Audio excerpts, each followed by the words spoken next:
Good Morning Business. Bah oui, parce qu'on a déjà fait tourner les modèles, mais a priori, après une année 2020 chaotique, 2021, ça s'annonce pas facile. Alors moi, je vais regarder les choses de manière positive, parce que si on regarde de manière négative, on est à la lumière, on coupe les micros, on va se coucher, et c'est terminé. On est à un tel niveau, si vous voulez, de récession, 10% de perte d'activité. On peut voir que ces 10% de perte d'activité, une partie est perdue. Même si on retrouve en 2022-2023 le niveau d'avant-crise, on aura perdu de l'activité, qu'on ne retrouvera jamais. Une nuit d'hôtel qui n'est pas consommée est une nuit d'hôtel perdue. Donc je vois trois raisons d'imaginer que 2021 pourrait bien se passer. La première, c'est celle que j'appelle le Graal. Le Graal, c'est le vaccin. Tous les modèles, vous dites on fait tourner les modèles, tous les modèles OCDE, FCE, FMI, tous dépendent de la situation sanitaire. Et en fait, le meilleur plan de relance, c'est le vaccin. Et la seule sortie de crise, c'est le vaccin.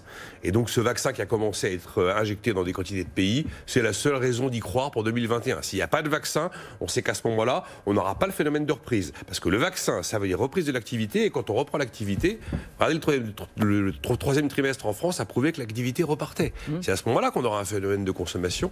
C'est à ce moment-là qu'on aura un phénomène d'investissement. Donc le Graal, c'est le vaccin. Et au moment où nous parlons, c'est quelque chose qui est une réalité. Ça n'est plus un projet. Donc ça, c'est une raison d'être optimiste et d'imaginer qu'on va peut-être assez vite retrouver une dynamique. Ça ne veut pas dire qu'on récupérera ce qu'on a perdu, mais on retrouve une dynamique. La deuxième raison d'y croire, c'est l'action publique. L'action publique est absolument essentielle. Et là, il va y avoir une gestion que j'espère subtile, et je pense qu'elle sera subtile de la sortie du quoi qu'il en coûte.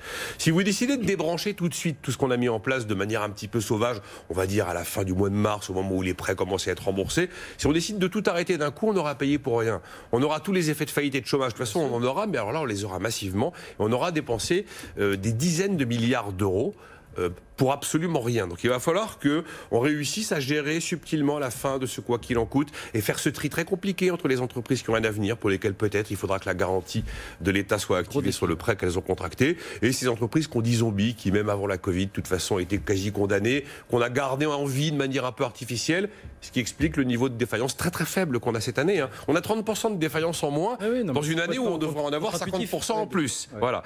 Après, deuxième élément dans l'action publique, c'est la mobilisation des banques centrales. C'est pas la peine d'y revenir. On a compris que la Fed allait continuer à assumer notamment une partie du plan de relance qui va être donc validé maintenant. Et la BCE va encore être là. Et la BCE va encore être là. On a gonflé les rachats d'actifs par la BCE, prolongés jusqu'à mars 2022, gonflé de 500 milliards d'euros. Donc j'ai envie de dire 2021, le quoi qu'il en coûte est assuré. La BCE fait le job, elle est derrière. Donc de ce côté-là, il n'y a aucun problème. Je ne vous dis pas que c'est une super bonne nouvelle que les banques centrales soient dans des politiques expansionnistes dont les effets pervers sont validés. On n'a pas d'autre solution aujourd'hui.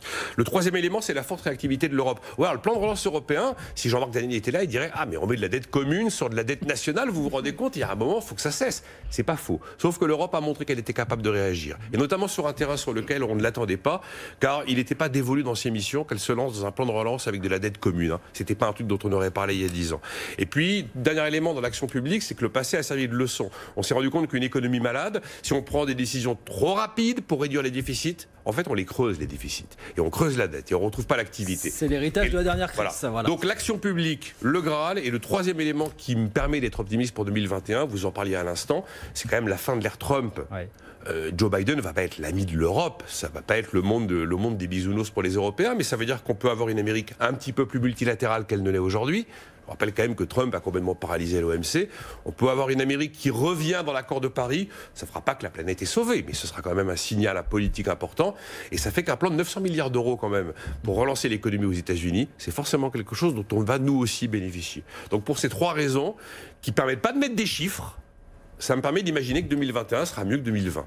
Bon. Sinon, je vous dis, j'éteins la lumière. Bon, on n'éteint pas la lumière. On espère que les Français vont se faire vacciner, que tout le monde va se faire vacciner. Ça reste quand même la grande inconnue. Alors, pour l'instant, les populations à vacciner sont ciblées et on n'a pas de quoi vacciner tout le monde. C'est un peu le problème, c'est qu'on imagine qu'on a 15 millions de gens vaccinés, je crois, à la fin du premier semestre. C'est ça. Pas beaucoup. Hein. Bon, et voilà, le Graal, il est là. Hein. La sortie de crise et le plan de relance s'appelle le vaccin. Le Graal est là, des raisons de rester. D'ailleurs, on pourra faire un jour on pourra faire un jour dire du bien de la mondialisation. Parce que quand vous regardez l'histoire de tous ces vaccins, qu'il s'agisse de Moderna, de BioNTech, eh bien, toutes ces histoires de vaccins sont quand même des histoires qui ont été rendues possibles grâce à la mondialisation. Quoi, tout n'est pas acheté dans l'ancien monde. Voilà. Elle a des défauts, la mondialisation. On peut faire son procès. On ne les arrête plus. Mais elle a des atouts également.